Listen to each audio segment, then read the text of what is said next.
تو نبی اکرم صلی اللہ تعالی علیہ وسلم کی خدمت عالی مرتبت میں عرض کیا، صحابی نے سنن ابو داؤد شریف میں حدیث ہے، عرض کی یا رسول اللہ صلی اللہ تعالی علیہ وسلم، میرے والدین چلے گئے تو کیا میں ان کے جانے کے بعد بھی ان کے لیے کچھ کر سکتا ہوں؟ تو نبی پاک نے 5 باتیں ارشاد فرمائیں۔ فرمایا ہاں، ایک تو ان کے لیے دعا مانگا کر، دوسرا اللہ کے محبوب نے فرمایا ان کے لیے استغفار کیا کر، تیسرا رسول کریم علیہ السلام نے فرمایا اگر انہوں نے کسی سے کوئی وعدہ کیا تھا تو اسے پورا کر دے، اگر تجھ سے ہو سکے، اور رسول کریم علیہ السلام نے فرمایا اگر ہو سکے تو ان کی طرف سے صلہ رحمی بھی کر، یعنی ان کے رشتہ داروں سے اچھا سلوک کر، اپنے چچاؤں کے ساتھ تو نیکی کر، اور اگر تیری والدہ کی طرف سے تو نیکی کرنا چاہے تو اپنے ماموں کے ساتھ، خالاؤں کے ساتھ تو اچھا سلوک کر، اور پھر 5ویں نمبر پر محبوب نے فرمایا اپنے والد کے دوستوں کی تعظیم کر، ان کے لیے تیرے دل میں اچھے جذبات ہوں، تو اکرام کر دوستوں کا، اور وہ معاذ اللہ ان کا نافرمان ہو تو فرمایا پھر ان کے لیے دعا کرتا رہے، استغفار کرتا رہے، کرتا رہے، کرتا رہے، کرتا رہے، امید ہے اللہ اسے نیکوکاروں میں لکھ دے گا، وہ فرما برداروں میں آ جائے گا۔ شرط یہ ہے کہ وہ ان کے لیے استغفار کرے، دعائے مغفرت کرے، اب ان کے لیے وہ اب ہی شروع کر دے ان کو یاد کرنا، ابھی اس مقام پر آ جائے، ابھی کچھ سوچ لے، تو اللہ تعالیٰ کی بارگاہ سے کرم کی امید ہے کہ اللہ اس نے جو زندگی میں اس سے غلطیاں ہو گئی، رب اس کی ان غلطیوں کو معاف کر دے گا۔ روز استغفار کرے۔ ایک دوست نے مجھ سے ایک دفعہ پوچھا تھا کہ حضرت صاحب والدین چلے گئے ہیں، ان کے لیے کیا کروں؟ تو بڑی بڑی چیزیں بھی کی جا سکتی ہیں، لیکن میں نے اپنے اس محبت والے دوست کو یہ محبت والا مشورہ دیا تھا کہ میں چونکہ آپ کو جانتا ہوں آپ نماز میں کوتاہی کرتے ہیں، آپ نہ نماز پڑھنی شروع کر دیں۔ وہ کہنے لگے جی وہ تو میں پڑھوں گا، والدین کے لیے کیا کروں؟ میں نے کہا نماز پڑھیں، ہر نماز کی آخری رکعت میں کہو گے نا ربنا اغفر لی ولی کہو گے نا ہر نماز میں، تو کتنا بڑا اجر ملے گا آپ کے والدین کو۔ اور پھر وہ سارا اسلوب کہ پہلے آپ نے قیام کیا، پھر آپ نے رکوع کیا، پھر آپ نے سجدہ کیا، پھر آپ التحیات میں بیٹھے، پہلے آپ نے اللہ کی بارگاہ کے اندر اس کی عبادت کرنے کا دھم بھرا، پھر اس کی وحدانیت کی شہادت دی، پھر اس کے محبوب پر درود پڑھا، اتنے سارے کام کر کے اب آپ نے آخر میں کہا ربنا اغفر لی والی والدیہ، یا اللہ مجھے بخش دے اور میرے والدین کو بخش دے۔ تو بتائیے اللہ کتنا کرم فرمائے گا۔ تو اپنے والدین کے لیے ان کے جانے کے بعد بہت ساری چیزیں ہیں، کفن دفن کا بندوبست کیا جائے، جنازے کا اہتمام کیا جائے، لیکن کچھ چیزوں کو نبی پاک علیہ الصلوۃ والسلام نے ذرا توجہ سے ہمیں سمجھایا ہے اور ہماری بار بار توجہ دلائی ہے۔ نبی اکرم نور مجسم صلی اللہ تعالی علیہ وسلم سے جب پوچھا گیا تھا کہ یا رسول اللہ صلی اللہ تعالی علیہ وسلم ماں باپ کیا ہیں، ماں باپ کے بارے میں کچھ فرمائیے، تو حضور نے فرمایا تمہاری جنت بھی ہیں اور تمہارے لیے دوزخ بھی ہیں، اگر تم ان کے حقوق اچھے طریقے سے ادا کرنے میں کامیاب ہو جاتے ہو، اگر تم ان کے ساتھ اخلاق عالیہ کا رویہ رکھنے میں کامیاب ہو جاتے ہو، اگر تم ان کے ساتھ محبت کا سلوک کرتے ہو، ان کو خوش کرنے میں کامیاب ہو جاتے ہو، شریعت اسلامیہ نے جو ان کے حقوق متعین کیے اگر وہ تم ادا کر لیتے ہو تو تمہارے لیے جنت ہے، اور اگر تم ان حقوق کو ادا کرنے میں ناکام رہتے ہو تو پھر تمہارے لیے دوزخ ہے۔ تو یہ ایک دینی، روحانی، ایمانی ضرورت ہے، اس کا ہمیں احساس ہونا چاہیے۔ ظاہر ہے ہم انسان ہیں اور والدین بھی انسان ہیں، ایسا نہیں ہو سکتا کہ ان کا رویہ ہمیشہ ہی ٹھیک ہو۔ یہ کیسے ممکن ہے کہ وہ کبھی خطا نہ کریں، یہ کیسے ہو سکتا ہے کہ کبھی ان کے رویے میں ترش روی نہ آئے، وہ کبھی تلخ نہ بولیں؟ یہ بھی بہت ساری جگہوں پہ دیکھا گیا ہے، اور یہ 100% حقیقت ہے کہ بعض مقامات پر والدین انصاف بھی نہیں کر پاتے۔ لیکن ایک مسلمان بیٹے کو کیا حکم دیا گیا ہے، اور اس سے شریعت نے یہ مطالبہ کیا ہے کہ والدین کا جو معاملہ ہے، ان کا جو رویہ ہے، اس کے لیے وہ رب کی بارگاہ میں جواب دہ ہیں۔ ساری عدالتیں دنیا میں تو نہیں نہ لگ رہی، ایک عدالت صبح قیامت بھی تو قائم ہوگی۔ اگر وہ کہیں کسی مقام پر، کہیں جگہ پر وہ کسی غلطی کا شکار ہیں تو اند اللہ جواب دیں گے۔ ہم کیا کریں؟ تو حضور علیہ الصلوۃ والسلام نے فرمایا اگر تمہارے ماں باپ تم پر ظلم بھی کریں تو تم نے پھر بھی نیکی کرنی ہے۔ تمہارے رویے سے خیر ہی پھوٹنی چاہیے، تمہارے لب و لہجے سے ان کے لیے ہمیشہ خوبصورت رائے کا اظہار ہی ہونا چاہیے، تمہارے بازو ان کے لیے ہمیشہ کھلے رہنے چاہیے، اور تمہیں ان کے معاملے میں ہمیشہ اپنے رب کو جواب دینے کا تصور قائم رکھنا چاہیے، تمہارے اندر کہیں کمزوری نہ آئے۔ میں بڑی دیر سے اپنے دوستوں کی توجہ اس بات کی طرف مبذول کرا رہا ہوں کہ انسان کے ساتھ ہی ساری چیزیں رہتی ہیں، بیماریاں بھی، پریشانیاں بھی، کاروبار کا اتار چڑھاؤ بھی، انسان کے ساتھ دوستوں کی کبھی وفاداری، کبھی بے وفائی، کبھی بچوں کے مسائل، کبھی دیگر رشتہ داروں کے مسائل۔ اسے حکم یہ دیا گیا ہے، اسے سمجھایا یہ گیا ہے کہ وہ کسی ایک چیز میں الجھ کر باقی چیزوں کو بھولنا نہ شروع کر دے، کسی ایک پریشانی، ایک آزمائش کی وجہ سے اپنی زندگی کے سارے معاملات کو داؤ پہ لگانا نہ شروع کر دے، بلکہ وہ اپنے دل کو، اپنے سینے کو، اپنی طبیعت کو کشادہ رکھے۔ یہی معاملہ ماں باپ کے تعلق سے ہوتا ہے۔ ہم نہ ذرا دیگر کاموں میں بعض اوقات اس طرح کو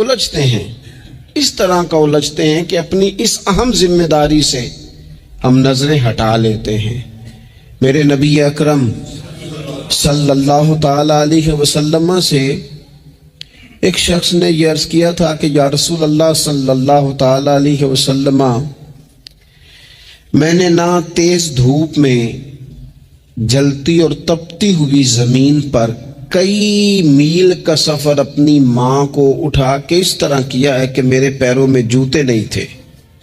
اس پوری بات کو پھر سے آپ سمجھے بھلا میں نے کیا کہا۔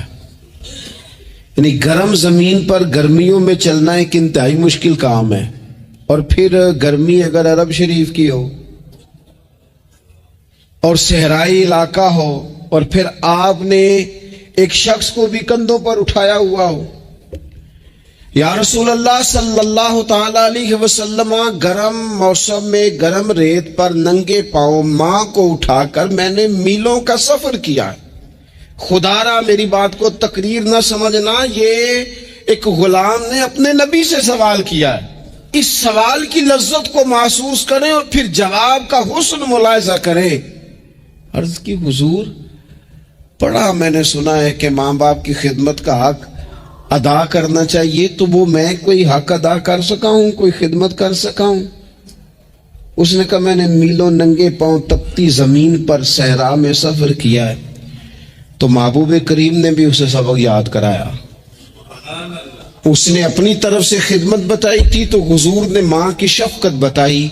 فرمایا جب تو پیدا ہوا تھا تو تیری ماں کو درد کے جھٹکے آئے تھے، وہ جو جھٹکے آئے تھے نا، ان جھٹکوں میں سے اب یہ کہ جھٹکے کا بھی تو حق ادا نہیں کر سکا۔ وہ جو درد کے جھٹکے تھے، وہ جو تکلیف تھی، کتنی مائیں دوران زچ کی دنیا سے چلی جاتی ہیں۔ وہ بیٹا پیدا کر گئی، خود رخصت ہو گئی، وہ جان پر کھیل گئی، لیکن ایک زندگی دنیا میں چھوڑ گئی۔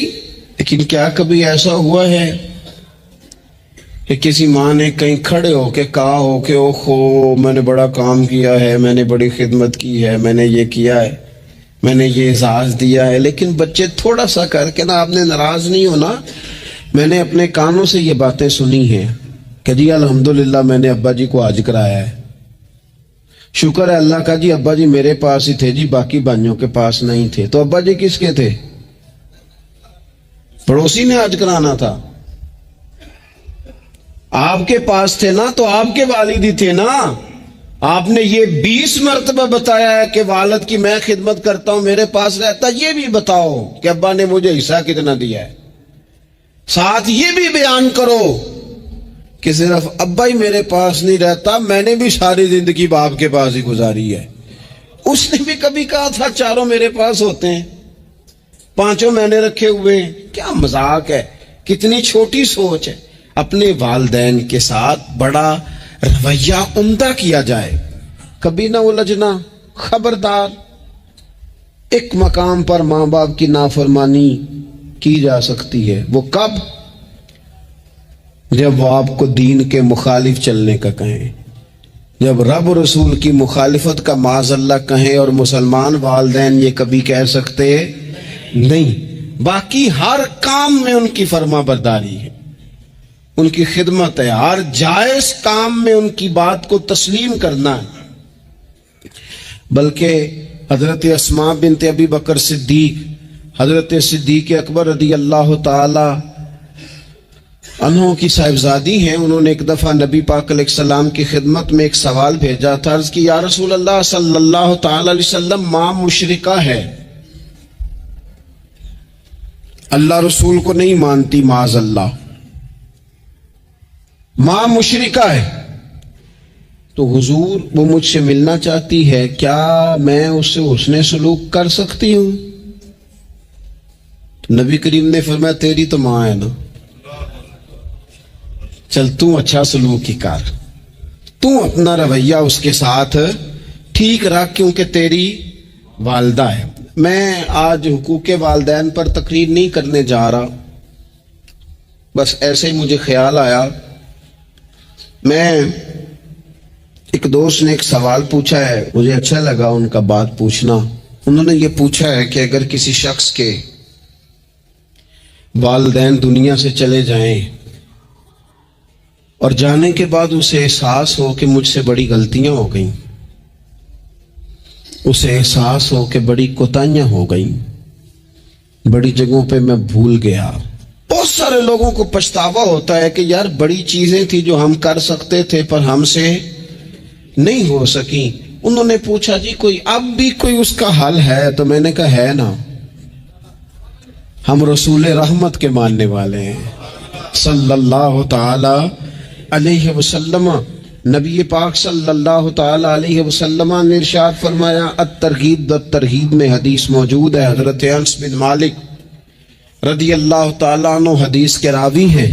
اللہ کے پیارے حبیب علیہ الصلوۃ والسلام نے فرمایا، جس بندے کے والدین یا دونوں میں سے کوئی ایک انتقال کر جائے،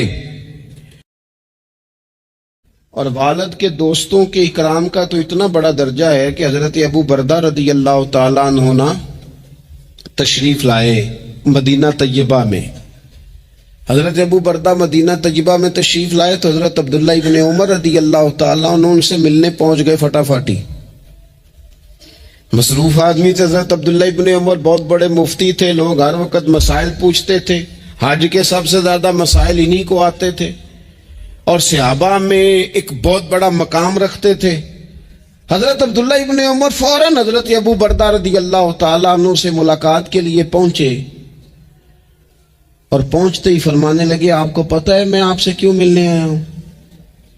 حضرت ابو بردہ کہنے لگے، میں تو خود بڑا حیران ہوں کہ آپ ایک مصروف آدمی اور آپ ٹائم نکال کر کے میرے پاس تشریف لائے۔ فرمانے لگے، اس لیے آیا ہوں کہ میرے والد آپ کے والد کے دوست تھے، حضرت فاروق اعظم کے دوست تھے آپ کے والد، اور یہ صحیح ابن حبان میں یہ لفظ موجود ہے۔ حضرت سیدنا عبداللہ ابن عمر رضی اللہ تعالیٰ عنہ فرمانے لگے، نبی پاک علیہ السلام نے فرمایا ہے کہ جو اپنے والد کی قبر میں ان سے اچھا سلوک کرنا چاہے وہ والد کے دوستوں کے ساتھ اچھا سلوک کرے، وہ اس رویے کو، اس محبت کو قائم کرے، اس چیز پر خاص اہتمام کرے، خاص ذوق دے۔ ہمارے ہاں نا جی ہم جلدی سے مصروف ہو جاتے ہیں، اور اپنے دوستوں کو زیادہ ٹائم دیتے ہیں. اپنا آنا جانا، اپنا اٹھنا بیٹھنا، اپنے شب و روز، ان میں ہم زیادہ وقت گزارتے ہیں. کرنے کا کام یہ ہے کہ تھوڑا ٹائم نکال کے، تھوڑی فرصت دیکھ کر اس پر تھوڑی توجہ دی جائے. اسی طرح معروف روایت سیاستہ میں موجود ہے، حضرت مالک بن دار کہتے ہیں کہ میں حضرت عبداللہ ابن عمر کے ساتھ جا رہا تھا تو میں نے دیکھا ایک بدو ننگے پاؤں اور ننگے سر آ رہے ہیں. حضرت عبداللہ ابن عمر نے فٹافٹ انہیں اپنی سواری بھی دے دی. سیاستہ سے حدیث عرض کر رہا ہوں، سواری بھی دے دی اور پگڑی بھی دے دی. فرماتے میں نے عرض کی حضرت عبداللہ ابن عمر سے کہ حضور یہ بدو ہیں، یہ تو تھوڑے سے نذرانے پہ بھی خوش ہو جاتے، آپ کوئی عام معمولی سا تحفہ بھی دیتے تو راضی ہو جاتے، اور آپ نے پگڑی بھی دے دی اور گھوڑا بھی دے دیا. حضرت عبداللہ ابن عمر کہنے لگے یہ کوئی عام آدمی نہیں، یہ میرے والد کے دوست ہیں، اور والد کے دوستوں سے محبت کرنا یہ ہمیں رسول رحمت نے سکھایا ہے. کیونکہ اصلاں نال جے نیکی کریے تو نسلاں تاک نہیں بھول دے. محبتوں کو قائم رکھنا، ان کو دوام دینا. ہمارا تو چچا کے ساتھ سلوک نہیں رہتا، توجہ نہیں رہتی. ہم نے اصالِ ثواب کا جو مفہوم بنا لیا ہے وہ بڑا گڑبڑ ہے. اگر تو کسی کے پاس بہت زیادہ پیسے ہوتے ہیں تو وہ اصالِ ثواب کی محفل ویسے ہی ایک سیاسی اجتماع بن جاتی ہے، اور جو عام لوگ ہیں ان کا زور کہیں نہیں چلتا تو چلو مسجد میں تو چلتا ہی ہے نا. وہ آ کے کہتے ہیں مولوی صاحب کو کہ بچے بھیجیں اور پورا قرآن پاک پڑھانا ہے ہم نے. بھئی نبی پاک علیہ السلام نے تو فرمایا جتنی دیر دل جمے اتنی دیر پڑھو. آپ نے کیوں پابند کیا پورا پڑھنے کا؟ اور پھر اللہ تبارک و تعالیٰ اگر معاف فرمانے پہ آئے وہ تو پتر بسم اللہ بھی پڑھے تو اللہ باپ کو معاف فرما دیتا ہے. شرط یہ ہے کہ خلوص ہو. وہاں تو معیار دیکھا جاتا ہے، مقدار تھوڑی دیکھی جائے. تو اصالِ ثواب تو یہ ہے کہ آپ ضرورت دیکھیں کس چیز کی ہے. ہمارے ہاں منوں کے حساب سے کھانے پک جاتے ہیں، بڑی بڑی لمبی دعوتیں ہوتی ہیں، بڑا کچھ ہوتا ہے، لیکن جو ضرورت ہوتی ہے، ضرورت کو ہم نہیں دیکھتے. اگر آپ کوئی اور کام ضرورت کا کرا دے نا، کروڑوں روپے آپ نے لگا دیا ختمات پہ اور فلاں پہ، اور جس قبرستان میں آپ نے والد کو دفن کیا اس میں تو غریبوں کے لیے مزید جگہ ہی نہیں دفن کرنے کی، تو یہ اچھا اصالِ ثواب نہیں تھا کہ قبرستان کی جگہ بڑھائی جاتی. یہ اچھا اصالِ ثواب نہیں تھا کہ مسجد کا ماحول دیکھا جاتا، علاقے کے غرباء پر نظر کی جاتی. وہ لوگ جو بیچارے قرض کے نیچے آ کے پوری طرح دب گئے ہیں، نفسیاتی مریض ہو گئے، ان غریبوں کو دیکھا جاتا. یہ اصالِ ثواب نہیں تھا. آپ دیکھیے حضرت سعد رضی اللہ تعالیٰ عنہ نے حضور کی بارگاہ میں عرض کی، یا رسول اللہ صلی اللہ تعالیٰ علیہ وآلہ وسلم، میری ماں ایک غلام آزاد کرنا چاہتی تھی، اگر میں ان کی طرف سے وہ غلام آزاد کر دوں. موطا امام مالک میں روایت موجود ہے. اب غلام آزاد جب آپ کر دیتے تھے نا، آج کل تو غلام بکتے نہیں، لیکن ایک قسم غلامی کی آج بھی ہے. بتا دوں آپ کو، وہ جو بندہ ایڈوانس نہیں لے لیتا بیچارہ 4 لاکھ روپیہ،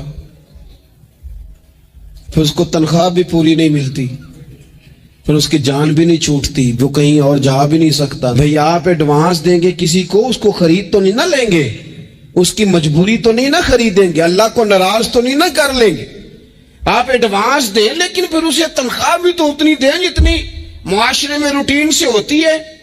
یا رسول اللہ اگر میں غلام آزاد کر دوں اپنی ماں کی طرف سے، چل تو بھی کسی کو ایڈوانس معاف کر دے ماں باپ کی طرف سے، چل تو بھی کسی کو چھوڑ دے قرضہ ماں باپ کی طرف سے چھوڑ دے، کچھ نہیں ہوتا. رسول کریم علیہ السلام کی بارگاہ میں عرض کی حضرت سعد نے، یا رسول اللہ صلی اللہ تعالی علیہ وسلم، اگر میں اماں کی طرف سے غلام آزاد کروں تو ماں کو ثواب ملے گا؟ حضور نے فرمایا کرنا، ملے گا نا تیری ماں کو ثواب، کرنا تم یہ اصالِ ثواب، یہ والا اصالِ ثواب کرنا. حضرت سعد رضی اللہ تعالیٰ عنہ نے ایک مقام پر یہ بھی عرض کیا تھا، ابو داؤد شریف میں موجود ہے کہ یا رسول اللہ صلی اللہ تعالی علیہ وسلم، میری ماں کا انتقال ہو گیا، ان کی طرف سے کچھ کرنا چاہتا ہوں، کیا کروں؟ میں آپ سے عرض کرتا ہوں نا، تنقید کرنا تو آسان کام ہے، تو بنائے نا کسی مدرسے میں کمرہ جہاں طالب علم پڑھیں، والدین کی طرف سے بنائیں، جا کے دیکھو نا، یہ بات کرنا تو آسان ہے کہ ہسپتالوں میں ایک ایک بیڈ پہ 4 لوگ پڑے ہیں، تو آپ اپنے والد صاحب کی طرف سے ہسپتال میں 2 کمرے بنوا دینا، آپ کو 20 بیڈ پہنچا دینا، آپ جا کے بات کریں کسی ٹرسٹ والے سے اور کسی سرکاری ہاسپٹل والے سے کہ لائنوں میں لگے ہوئے ہیں لوگ، ہارٹ کا پیشنٹ جو بیچارہ قریب ہو جاتا ہے موت کے اور اس کا ٹیسٹ ہی نہیں ہو پاتا، مشینیں نہیں چلتی، تو آگے بڑھے نا۔ کیا یہ کام نہیں ہے دور بیٹھ کر تنقید کر دینا اور تھوڑی دیر تبصروں کا مزہ لے کے چپ کر دینا؟ یہ تو کوئی بھی کر لے گا، لیکن عملی اقدام کس نے کرنا ہے؟ حضرت صاحب نے عرض کی حضور اماں چلی گئی ہے، ان کے لیے کیا کروں؟ تو شارحین حدیث کہتے ہیں شاید میٹھے پانی کے کنووں کی بعض جگہوں پہ کمی تھی، کریم نے فرمایا پانی کا احسال ثواب کر۔ حضرت سعد نے اماں کی طرف سے پورا کنواں کھدوایا اور حضور نے نام رکھا، فرمایا یہ سعد کی ماں کے نام کا کنواں ہے، تو کر دیں اماں جی کے نام پر کوئی خیر کا کام۔ اگر اور کچھ نہ ہو سکے تو اگر گلی ہم نے تنگ کر دی نا تو ابا جی کی طرف سے وہ کشادہ کر دیں، اس کا بھی ثواب ہوگا انشاءاللہ۔ 4 فٹ جگہ چھوڑ دیں تاکہ لوگوں کو آنے جانے میں آسانی ہو۔ جہاں جہاں آپ لوگوں کے لیے خیر کریں گے اس پہ اللہ اجر عطا کرے، تو احسال ثواب کی یہ والی صورتیں بھی اختیار کریں۔ پھر ٹائم نکال کر والدین کی قبر پر جائیں اور وہاں حاضری دیں۔ جو لوگ مزارات پر جانے کے شوقین ہیں وہ ضرور جائیں، میں بھی جاتا ہوں، اور میں آپ کو پہلے بھی کہہ چکا ہوں، میں داتا صاحب رحمت اللہ علیہ کبھی بھی اس طرح نہیں گیا کہ میں جلسے پہ گیا ہوں، محفل پہ گیا ہوں، کسی کام گیا ہوں تو حاضری دے لوں۔ میں سمجھتا ہوں یہ ٹھیک نہیں ہے، میں تو داتا صاحب اسپیشل جاتا ہوں، میں تو حضرت بابا صاحب بھی جب جاتا ہوں تو اسپیشل جاتا ہوں، اور میں جاتا بھی ہوں تو ان کی خدمات دینیہ کو، ان کی عظمتوں کو سلام کرنے جاتا ہوں۔ میں تو فیوزات روحانیہ کے لیے جاتا ہوں، ایز اے خاص جاتا ہوں، حاضری دیتا ہوں، یہ بڑا کمال بات ہے۔ لیکن آپ کو ایک بات عرض کروں، یہ اللہ والوں کے مزارات ہیں، ان پر ضرور جانا چاہیے، لیکن ایک بات یاد رکھنا، ہر بیٹے کے لیے اس کے باپ کی قبر مزار ہے، ہر بیٹے کے لیے اس کی ماں کی قبر مزار ہے، اس پر بھی حاضری دو۔ حاضری کا مزاج بناؤ، یہاں جا کر کے نا حاضری دے کے آؤ۔ میں قبرستان سے نکل رہا تھا تو ایک دوست نے مجھے کہا کہاں ہیں؟ میں نے کہا میں اپنے والد صاحب کی قبر پہ حاضری دے کے آ رہا ہوں۔ کہنے لگے ان کا مزار کہاں ہے؟ میں نے کہا وہ آپ کے لیے تو کوئی روایتی مزار نہیں ہے، وہ میرے لیے مزار ہے، کیونکہ میرے والد ہیں نا، وہ راضی ہوں گے تو رب راضی ہوگا۔ والدہ کے لیے نبی پاک نے فرمایا اس کے پیروں کے نیچے جنت ہے، تو جس کے پیروں کے نیچے تیری جنت ہے، بتا اس کی قبر تیرے لیے مزار نہیں؟ اس کی قبر تیرے لیے باعث فیوز و برکات نہیں؟ تو نبی پاک صلی اللہ علیہ وسلم نے فرمایا ایک روایت میں، جو ہر جمعے والے دن اپنے والدین کی قبر پہ جائے گا، اللہ تبارک و تعالی جانے والے کی بھی بخشش فرما دے گا۔ تھوڑا سا نا مخصوص سا ٹائم نکالیں، کچھ تھوڑا سا ارادہ کریں، حاضری کا پروگرام بنائیں۔ ایک بات اور عرض کرنی ہے یہاں، اس کو میں بڑا ضروری سمجھتا ہوں آخر میں آپ کی خدمت میں عرض کرنا۔ ایک بات اچھی طرح سے طے کر لینا، کچھ چیزیں ایسی ہوتی ہیں جو ادھار ہوتی ہیں، کچھ ایسی ہوتی ہیں جو نقد ہوتی ہیں، بالکل نقد، ان میں ادھار نہیں ہوتا۔ وہ کہتے ہیں نا جی ہم جی ادھار کا کاروبار نہیں کرتے، ہمارا سارا کاروبار کیش کا ہے، ہم بالکل ایک ہاتھ دے دوسرے ہاتھ لے، ہمارا یہ سلسلہ ہے، ہم بالکل جو ہے نا کسی قسم کا کریڈٹ پہ نہیں چلتے۔ میں آپ سے عرض کروں، نبی پاک علیہ السلام نے فرمایا کسی جرم کی سزا اللہ تعالیٰ دنیا میں نہیں دیتا اتنی جلدی، بہت ساری سزائیں رب نے روک دی ہیں، قیامت کو دی جائیں گی، اللہ تعالیٰ سب سزاؤں سے ہمیں محفوظ فرمائے۔ لیکن فرمایا والدین کی نافرمانی ایسا جرم ہے جس کی دنیا میں بھی سزا ملتی ہے، دنیا میں یہ طے ہے۔ حضور علیہ الصلوۃ والسلام نے کبھی کسی شخص کے لیے دعائے ضرر نہیں کی. حضور نے تو کبھی یہ بھی نہیں کہا جو پتھر مار رہے تھے کہ یہ تباہ ہو جائیں، برباد ہو جائیں، ان کی ناک خاک آلود ہو جائے، لیکن سیڑھیاں چڑھتے ہوئے جو مشہور حدیث ہے محبوب نے آمین کہا. اور پھر حضرت جبریل نے جب 3 لوگ بتائے تو ان میں ایک بندہ وہ تھا. حضرت جبریل امین عرض کرنے لگے یا رسول اللہ صلی اللہ تعالی علیہ وسلم، جس نے اپنے ماں باپ دونوں یا کسی ایک کو بڑھاپے میں پایا اور پھر ان کی خدمت کر کے جنت حاصل نہ کر سکا، اس کی ناک خاک آلود ہو جائے، تو حضور فرماتے میں نے بھی کہا آمین، ہو جائے، اسے ہو ہی جانا چاہیے. یہ شخص اس طرح کا ہے کہ اسے خاک آلود ہو ہی جانا چاہیے.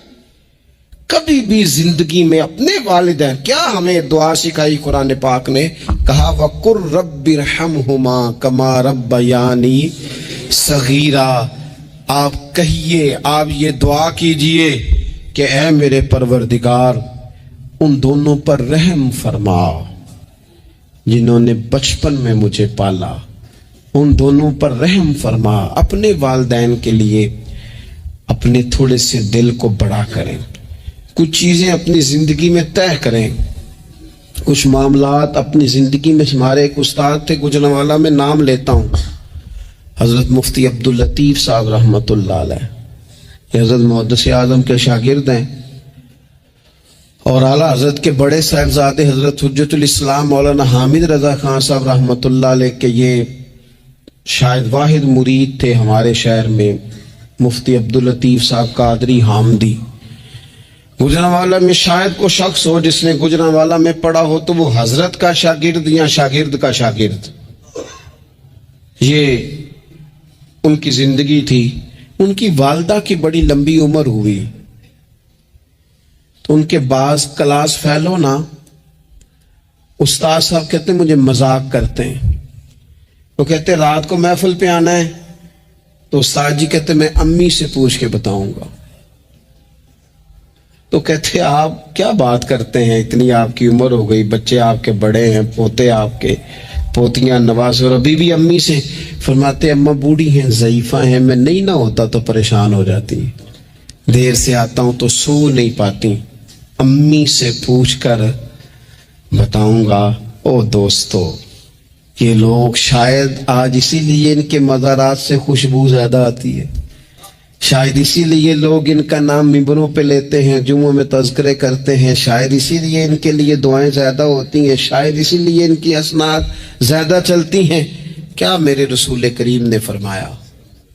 حضور نے فرمایا صحابہ اگر میری والدہ موجود ہوتی نا اور میں تمہیں نماز پڑھانے آتا اور میں سورہ فاتحہ پڑھ لیتا اور میری ماں پردہ سرکا کے کہتی بیٹا ذرا میری بات سننا، تو فرمایا اللہ کی قسم نماز توڑ کے اپنی اماں کی بات سن کے آتا. آپ میری بات کو سمجھیں، اس مفہوم کو اپنی زندگی میں پیدا کریں، اور بالخصوص والدین رخصت ہو جائیں تو پھر تو زیادہ حق بنتا ہے کہ ہم تھوڑا اور زیادہ محتاط ہو جائیں. عرض یہ کرنا چاہتا تھا کہ جتنا ذکر آپ کے بچے آپ کے منہ سے اپنے والدین کا سنیں گے اتنا ہی وہ کل آپ کا کریں گے. جتنا وہ آپ کے ساتھ آپ کے والدین کی قبروں پہ جائیں گے اتنا ہی کل کو وہ آپ کی قبر پہ جائیں گے. جتنا وہ آپ کو دیکھیں گے اپنے والدین کے لیے سال ثواب کرتا اتنا ہی وہ آپ کے لیے کریں گے. یہ جو ہم کہتے ہیں نا بچے بعد میں دے دیں گے، پتر اتنے پیسے دے دینا میرے والوں، کچھ نہیں دینے انہوں نے، اس لیے کہ انہوں نے آپ کو اپنے والدین کی طرف سے کوئی صدقہ کرتے نہیں دیکھا، تو وہ آپ کی طرف سے کیوں کریں گے جی؟